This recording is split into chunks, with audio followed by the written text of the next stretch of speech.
Today on the Rising Coaches Podcast. Hello and welcome to the Rising Coaches Podcast. I'm your host, Brian Bender, and today's episode is brought to you in part by Connor Sports. Connor Sports, a world leader in sports services. It's the official floor of the Final Four and the Olympics. They do everything from NBA floors all the way to rec centers. Visit connorsports.com for more information and get yourself a new floor. Also, if you're not already a member and interested in joining the largest coaching tree in basketball, visit risingcoaches.com to sign up today. You'll build genuine relationships with other coaches, have access to amazing content that will allow you to develop your craft, expand your network, and see job opportunities on our member site that don't get posted anywhere else.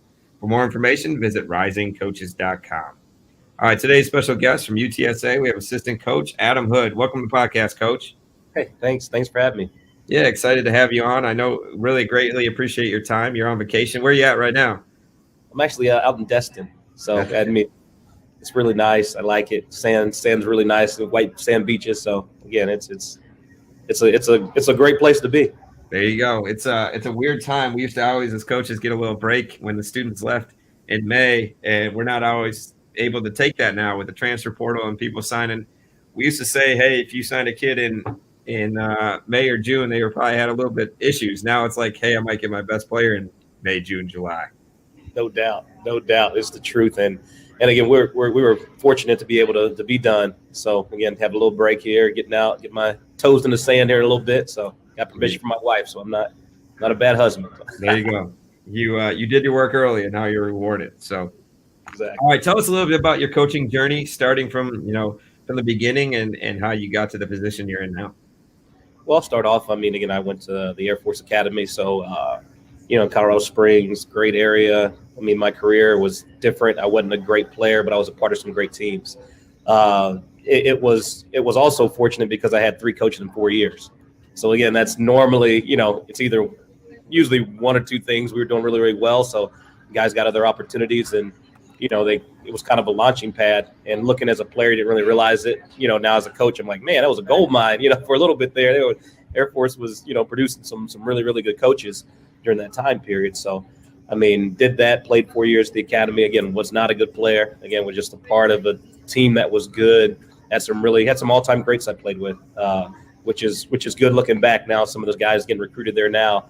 Look back at the banners hanging, and I'm like, oh man, you were part of those teams. I'm like, yeah, I was, 10th, 11th, 12th man, but again, every now and then, I'd throw a 3 in. But so again, did that, and that helped me though now in coaching, having had 3 coaches in 4 years, because again, you have 3 different head coaches and then all those different assistant coaches.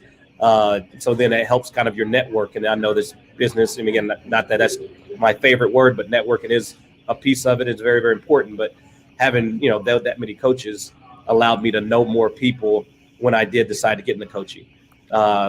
In the Air Force Academy, again, you got to serve 5 years in the Air Force. So again, that was something that, again, you sign up for. So I did project management for 5 years, 2.5 in San Antonio, 2.5 in Boston. I was able to, again, too, the Air Force definitely pushes you to do community service. So my community service was wrapped around basketball. So I was able to coach some AAU with the Middlesex Magic, who now all of a sudden everyone loves them, and they're, Under Armour, UAA. Mike Crotty does a great job. He allowed me to be a head coach in the organization because of my playing experience and just, again, being an Air Force officer. Again, as people that he wanted around his program, and I thank him greatly. That really, really got my feet wet.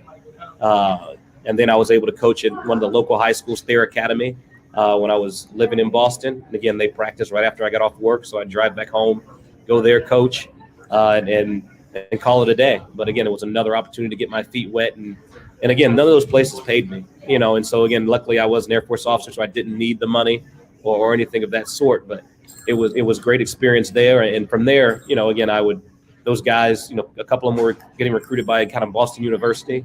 So I would go up there and again, I was still in shape. I haven't hooped in a while now, but back then I used to hoop. So I'd go up there and play.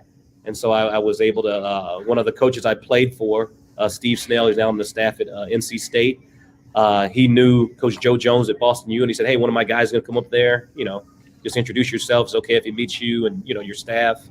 I was able to meet Joe Jones, and lo and behold, maybe 3 to 6 months later, I'm on his staff in a voluntary role as the special assistant head coach. And, it was opportunity. Again, I was still Air Force active duty. So I'd go there after work and be there from 3 to 9, and it was very, very, great situation. Had some great teams there, learned a lot. And then I was able to do that for basically 2 years.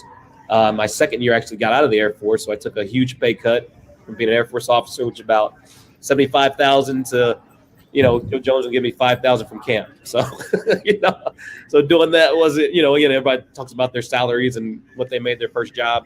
That was what I made my first full-time job. And Joe Jones was fortunate enough. He got me a job as a security guard at night. So it didn't affect the day. So I was a security guard at night. And during the day I was working, on the staff at Boston University as a special assistant. So did that for 2 years. And then lo and behold, Kyle Smith, I ran him at the Final Four. He actually worked at Air Force for 8 months and recruited my brother. And my brother actually was a good player at Air Force. And Coach Smith never coached him, but he was able to make that connection, saw me. I was like, oh, yeah, you're, Antoine Hood's brother. Yeah, and he actually had a spot open and, interviewed me. And I was able to land an opportunity there at Columbia.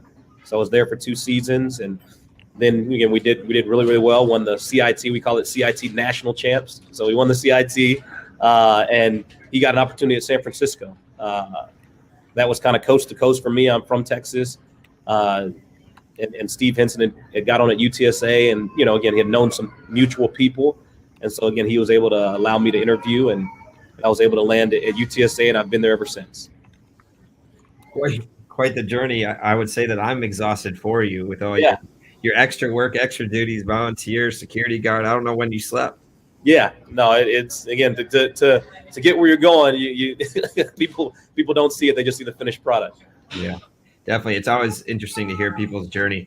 I had a similar situation. So when I was in college, I was a manager. Well, my freshman year was Dan Munson. My sophomore year, it was Jim Molinari. And then my junior year, it was Tubby Smith at the University of Minnesota. So I was able to see 3 different coaches and how they operated. Now, at 18, 19, 20 years old, you don't always know really all the intricacies going into how a program's run and things like that. But you get the surface value of what's going on.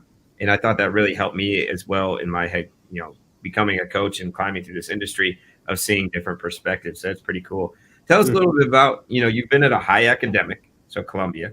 You've been in Air Force, so military academy, and now you're at, a mid-major school in Conference. They're in Conference USA still? We don't even know anymore. Okay. Yeah, I know, right? Yeah, we're in Conference USA one more season, and then we're moving to the American. So. Okay, awesome. Well, tell us about, the differences, at each place. And you didn't get recruited Air Force, but you lived that life. So talk a little bit about those 3 different stops with military, high academic, and then your standard public school there in Texas. No, I mean, again, the military academy is it's great. I mean, again, they put it one way. They say it's a great place to be from, not always a great place to be at. Because again, they do have rules, they do have structure, you do have a curfew, you have to make your bed every day. But again, there are habits that that follow you throughout your life. And now again, I make my bed every day still, so it's like, does that mean anything? No, but I'm starting the day with a win, and that's what everybody, you add up all the things of the day and hopefully you can win the day. And so that's something that's been ingrained with me, the discipline, the respect, again, respecting, and again, sometimes in coaching, you respect you respect the position, maybe not so much the person, but you always respect the position. So if someone is a head coach, you may not agree with what they do, you may not agree with how they do it, but you have to respect the head coach because, again, that's a person of power and influence, and it's just something that you learn from being at a military institution. And then being high academic, been at Columbia, it was great, man. Just the level of intellect that you're around on a daily basis. It's kind of crazy. You work there, people think, they're like, oh man, you must be smart. No, I didn't go to Columbia, but but again, I work here, and it is a great situation. And President Barack Obama went there. So that's something you sell on the when you're recruiting, and again, it does shrink your pool, and it makes you work a little bit harder because you may be on a court, and there may be only 3 guys on that court between both teams that can get into your school. So, so you're not just, again, looking and finding diamonds in the rough. There has to be, certain parameters that they meet before they can even, get to that opportunity. So, again, it definitely makes you do your homework up front, because the last thing you want to do is waste time.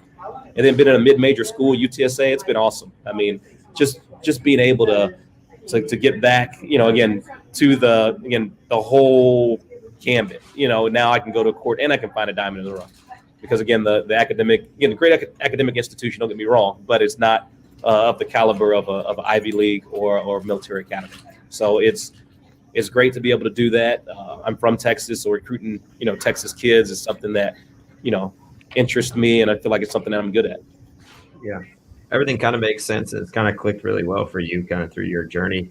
Tell us, like, why coaching? So a lot of people get, hey, what's your why? What's your purpose? Those things. But like for you, a lot of people get consumed in the money and they get consumed in the journey. And you literally paid your dues, having served your whole military, deal, that when you signed your contract that you had to work for 5 years, and then found ways to find what you love through the volunteer stuff, and then evolved into it. And then you left a job that paid really well, that the benefits are, you're going to be a 6-figure income earner for the rest of your life.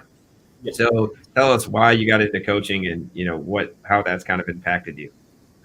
I mean, again, and I know it's cliche, and again, I do a lot of quotes, but again, if you wouldn't do it for free, you shouldn't do it. Again, and that's kind of what I did. I gave my time for nothing in return. And so when you're putting your time towards something that's not, again, impacting your life financially, usually means there's a love for what you're doing. And so again, that's where I really found my passion and my why. It's like, what would I spend my time doing if there was nothing to gain from it?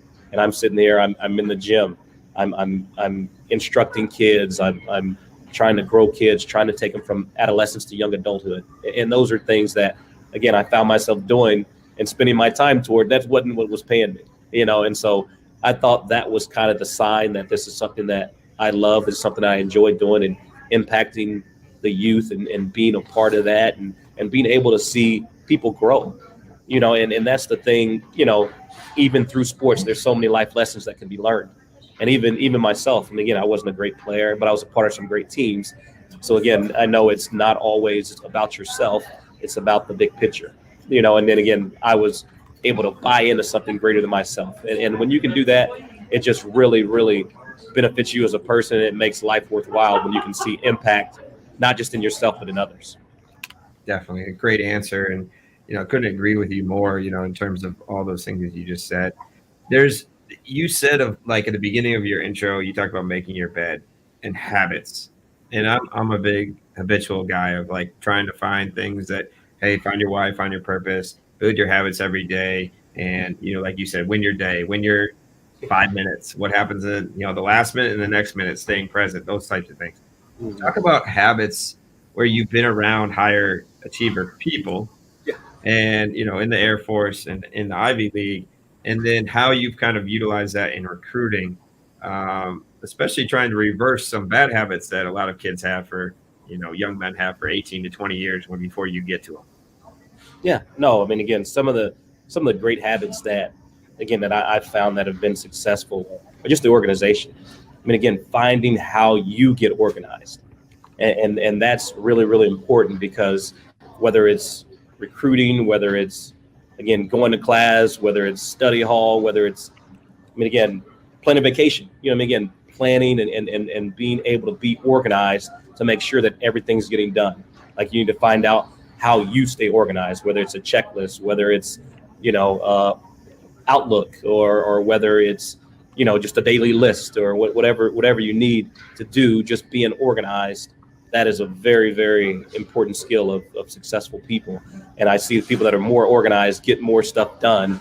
It's one thing to be busy, but it's one thing to be productive. And just because you're busy doesn't mean you're being productive. Right. So, some people just want to be busy and want to stay busy. Like, man, he's always busy, but then what are you really getting done? And again, finding how you get that stuff done and how you, again, organize yourself is so important. And then I think another big thing is how do you learn?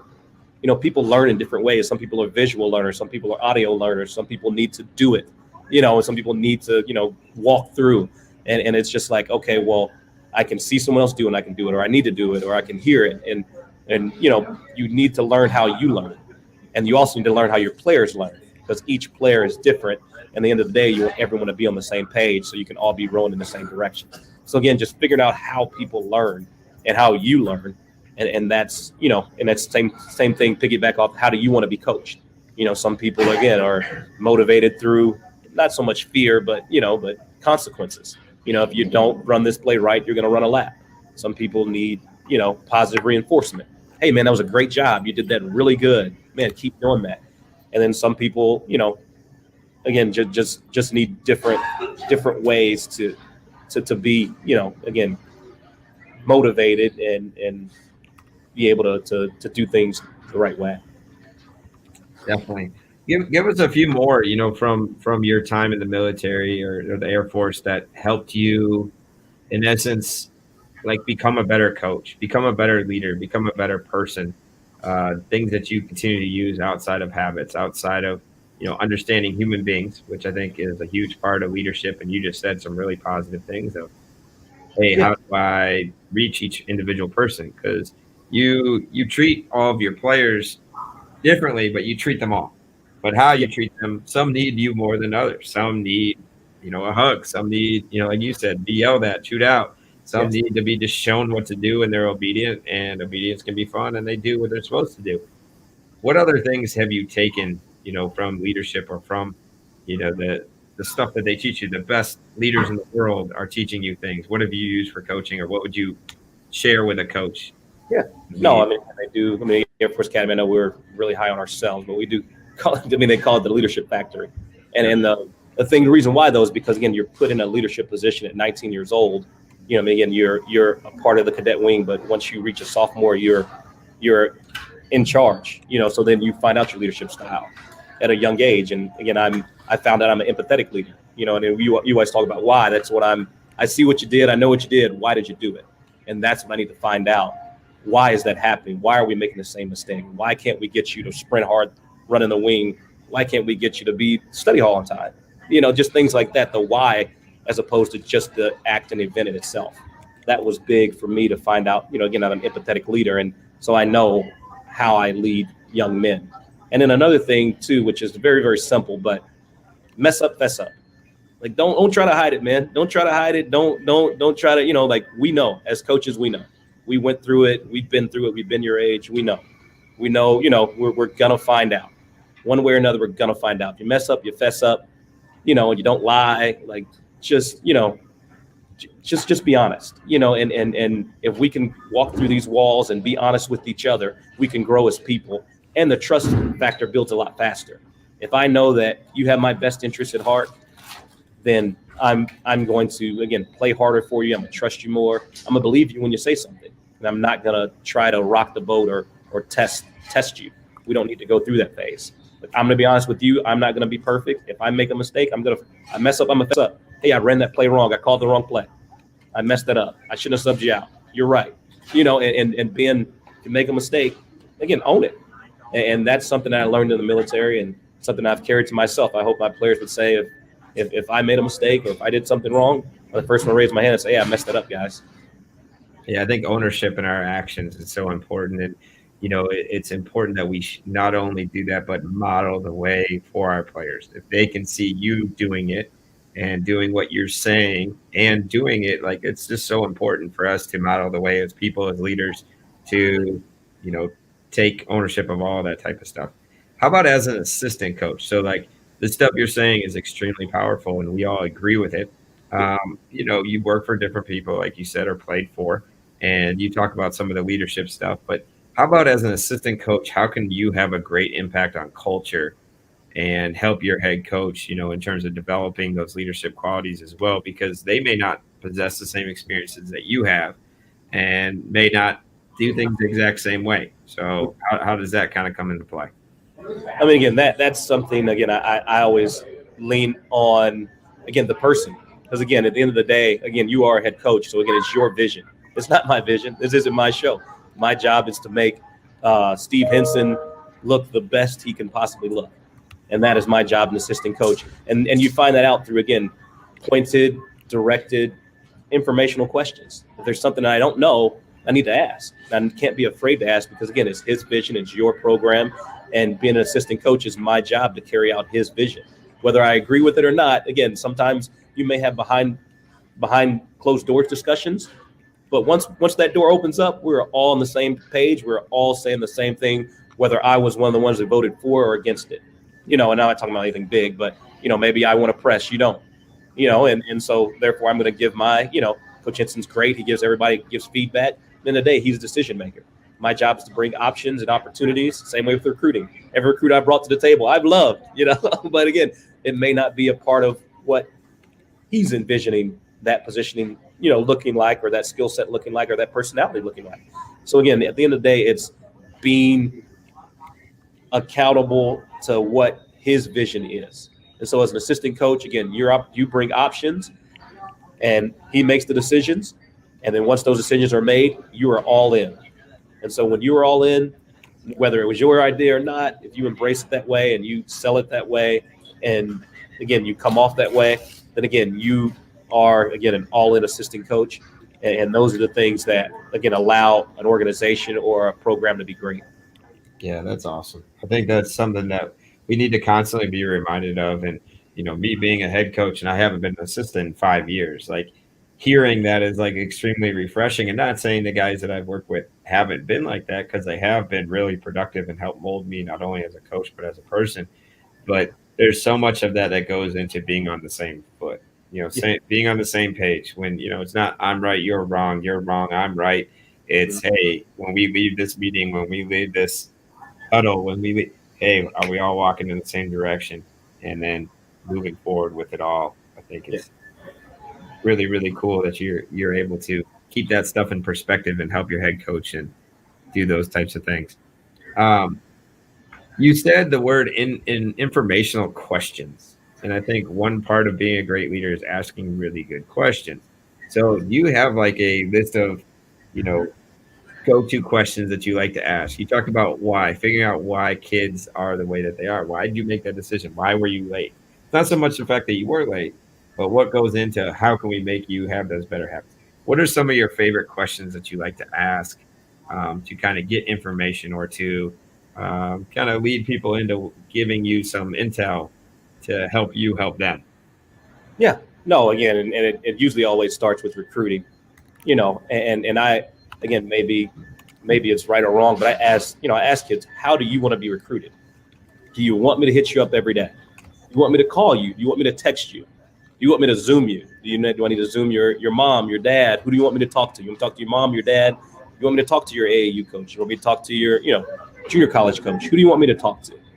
How do you want me to recruit you?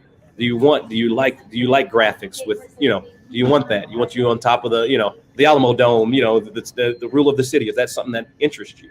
And so again, I asked them how they want to be recruited, how they want to be communicated with, because sometimes, you don't ask and you just do what you're used to. And maybe they're a texter and they're not a caller. Maybe they're a caller and they're not a texter. If you're not, again, on their same way, maybe they used Snapchat. Maybe they want that. Hey, do you like funny videos? Some people do, some people don't. Nah, coach, and so again, getting those things organized, and then being able to keep track of which kid wants to be recruited which way, and then it can save you some time, and it can kind of set you apart from people who never asked that question. So again, that's one of my big ones to ask, again, young kids, because again, they have a million different things that they do, and so asking them, hey, is it okay if I follow you on Instagram? Oh, no, coach, that, hey, is it okay if I follow you on Snapchat? No, coach, that's for my friends, and they say, oh, Twitter's for coaches, Instagram's for, and Snapchat's for my close friends, Instagram's for like, I guess associates, so again, just getting their viewpoint on different things early on in the process, again, helps kind of separate how to treat them in the recruiting process. And so again, I wish I was, again, able to read their minds, but asking a question like that, I feel like kind of gives you some grounds. Yeah, really cool. I kind of keep a 3-question motto of like, hey, who's helping you make your decision? Who's, what are you looking for in a school? You add in time frame, or who's recruiting you, kind of gives you a vibe of what they're kind of looking for and when. But I've never asked, how do you want to be communicated with? I think that's a really powerful one. I might add that to my bag of questions. Oh yeah, we all steal from each other, so it wasn't nothing's original, and and that's the thing too. Like, it's hard to be a super original. It's just, again, finding the right people to borrow stuff from and everything. That's what I always tell. And again, Steve Henson's a great offensive mind, and I tell people that. I tell recruits that. I tell the coaches that. But it's still not something you've never seen before. So again, the way he does it, and the collection of plays that we have that work in, again, a awesome way. Like that right there could be proprietary, but again, just the whole. But the bits and the pieces again have been seen before. Yeah, you talked about things being stolen, but I've found one thing that attracted me to you as a person and a coach is your social media, what you post, your authenticity. Also what your values are as a person. I know you've been involved with Coaches for Change and different things. Talk a little bit about that and how you present that in not only how you live, but how you present yourself publicly through Twitter, through other social medias, and then where can we find you if people are interested in learning more? Yeah, no, again, and social media it can be a good place. Obviously, there's a lot of individualism in that, but again, my messaging there is again, I just try to be myself, and again, I'm positive. The glass is always half full, and I heard a great kind of reference, about just the opportunity of waking up every day. It's like, would you have $1 million for a day and be done and just for a day, and then you exist no longer? Or would you want to not have $1 million, but then you get to wake up the next day?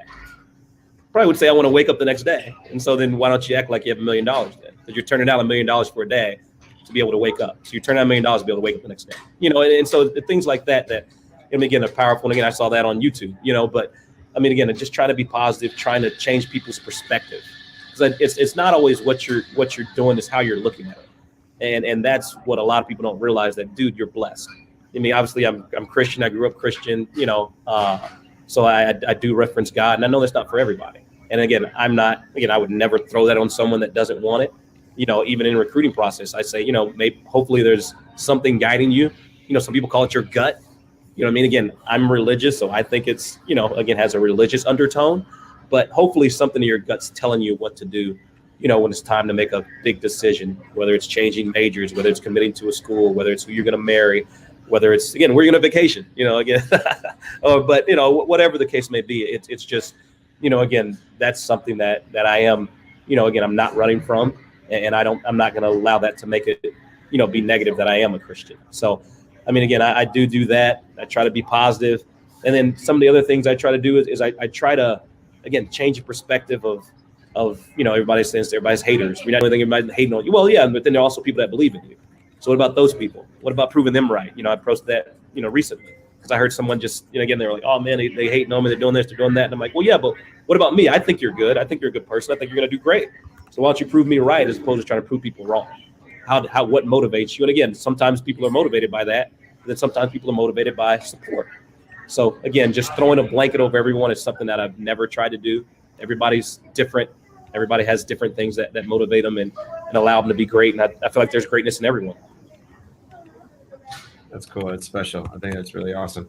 Is there, this is a Rising Coaches podcast. And even though, there's a variety of coaches and we're all getting kind of a little bit older, the originators of this thing are starting to get, close and head jobs and different things. So talk to us a little bit about, is there anything that you would give advice to younger guys, or, give us a 24-hour challenge as a coach to think about, or to kind of press through this, industry that is a great profession, but sometimes not always the best business? Again, I think, again, some of the things that are important, rising coaches, again, obviously networking is important. Again, and we've spoken about that. I mentioned that before. But again, the people that you're around, again, if you get around the right people, the right things start to happen. So again, I would preach to, and again, and good people. And if you're getting in this business, again, hopefully you're getting in for the right reasons. But again, if you're getting around good people, that's the start of it. Whether they're getting paid, not getting paid, again, just getting around good people and growing with those people. And I think that's important as far as just getting, again, in the right, quote unquote, the right circles. Well, I feel like if you're able to identify those people early, you have an idea of some of the people that are going to be successful in this business. And sometimes just successful in anything that they do. It's not just this business. You can't just pigeonhole it or close it, down to that. So, I feel like getting around good people is something that's really, really important. And the challenge would be trying to do something for someone else. Because again, most of the time, even when job openings happen, Like most time if you listen to it and you're like, oh, okay, like if I heard an operations job open, well, I'm an assistant coach, so I'm probably not going to be interested in operations job. But do I know someone that would be? Is there someone that I can maybe help or get them involved in something that I'm not interested in, as opposed to pushing it to the side because I'm not interested? And those are type of things that as you get older, as you see it, as you experience it, you stop thinking just about yourself and you think about other people. So think about pushing someone else and who would push you and who would think of you enough to, number one, promote you. And there's another thing too, who would hire you? Would you hire you? And so those are the type of things you have to think about as you're going through this, and just challenge yourself. Why would I hire myself? Why wouldn't I hire myself? Why would this person, and even ask your friends, whether they're lateral to you or above you, what do you think of me? What's holding me back? What's pushing me forward? What makes me unique? What is my value? And those are things that are important. And those are things that, again, I would challenge other young coaches to think about. Yeah, I think that's good. You asked some really practical questions there. What is holding me back? Like, what are other people saying? Because we only think about ourselves. Yeah. On so many things of like, hey, that coach should hire me because I'm from there. I know this guy. I can get you this player. Nah. Yes. What is it the head coach needs? How do you feel what they need? Are you able to, not only, sometimes it's a matter of checking a box. It may be that simple. Sometimes it is a matter of, hey, you're the best candidate for the job. Maybe I'm just hiring good people, like you said. Yes. To hire good people, because at the end of the day, a lot of people can do different jobs. It's just a matter of, can you trust them? Are they going to be loyal? Are they going to do all those things that matter in our coaching industry, and trusting you with our careers, because our careers have now shrunk. You have a 3 to 5 year window instead of a 4 to 6 year window. And even that is even worse at times. So give us something, a lesson that's taking you a long time to learn, or maybe something that you believe in that others may think is weird or different. I would say the hardest lesson to learn is kind of compound interest, in my opinion, because again, you put in every day, and you work hard, and you think, eventually you just don't know when it's going to pay off. So it's like you build. And again, you think, it's unpredictable. You don't know when it's going to pay off, but you know that those deposits are adding to you and adding to your situation. So again, I would say that's kind of the hardest part, when you may not see the return immediately. So therefore, each incremental day, you don't know how much that is, but you know that it's positive and it's allowing you to be something, and there is a bigger picture. So I would say kind of compound interest and not knowing it, kind of, not knowing when it's going to pay off. I think that's something that's, that, again, people don't see immediate results, and they think, is this working? Am I doing the right stuff? If you're doing the right stuff, and if you keep doing the right stuff, it may not pay off when you want to. It's all, and again, I'm a religious person, so, God may not be there when you want him, but he's always on time. Yeah. Everything happens for a reason. Yes. I'm a big believer in that. It's just kind of what it is. All right, our last question, as we wrap up here. I know you got to get back to vacation. You're doing a great job of being present right now. Like, hey, we got to go to the beach. So I'm not. All right, last question. What's the best thing in your life that can happen right now? I'm actually about to have another kid. I have a little daughter coming in August. We don't have a name yet. So the best thing that could happen is we're walking on the beach, someone whispering some names, and we're like, oh, that's it. That's the name. And because again, having the name, that's everything, man. And right now we don't have one. We have a couple options, but that would be awesome if we could nail that down on this trip.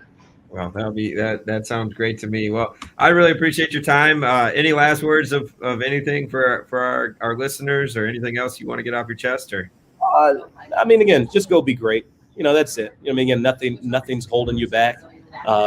Again, no one cares more about you than you. So again, make sure that you're not any obstacle in your own way. So get yourself out of your own way and be great. There you go. Words of wisdom, Coach Adam Hood, UTSA. Thank you so much for your time, and you keep being great as well. Yep. Thanks a lot, Brian.